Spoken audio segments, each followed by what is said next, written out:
Aloysius saver നമുക്കൊപ്പം telephone ലൈനിൽ ചേരുന്നുണ്ട്.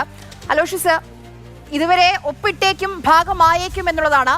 ഇപ്പോൾ ഒപ്പിട്ട് കഴിഞ്ഞു. ഇനി PM ശ്രീയുടെ ഭാഗമാണ് കേരളത്തിലെ സ്കൂളുകളും. തീർച്ചയായിട്ടും ഈ വിഷയത്തെ വളരെ ഗൗരവത്തോടു കൂടി തന്നെയാണ് സംസ്ഥാനം നോക്കിക്കാണുന്നത്. കാരണം നമുക്കറിയാം, വലിയ രീതിയിലേക്കുള്ള ഒരു ഡീല് CPM-ഉം അതുപോലെ തന്നെ BJP തമ്മിൽ ഉറപ്പിച്ചതിന്റെ ഒരു റിസൾട്ടാണ് ഈ PM ശ്രീ പദ്ധതിയിൽ സംസ്ഥാന സർക്കാർ ഒപ്പിടാൻ കാരണമായത്.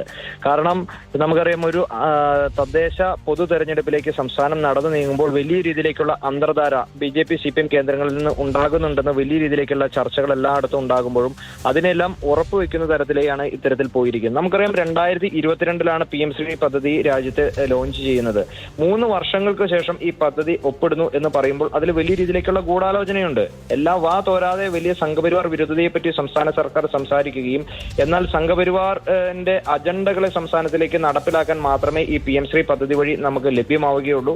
അപ്പോൾ ഇതിനെ വലിയ ഗൗരവത്തോടു കൂടി കാണുകയാണ്. ഇതിന്റെ ഒരു പ്രതിഷേധം കൂടി സംസ്ഥാന കേന്ദ്ര കമ്മിറ്റി നേരത്തെ രേഖപ്പെടുത്തിയത് ഒരിക്കൽ കൂടി പ്രതിഷേധം രേഖപ്പെടുത്തുകയാണ്.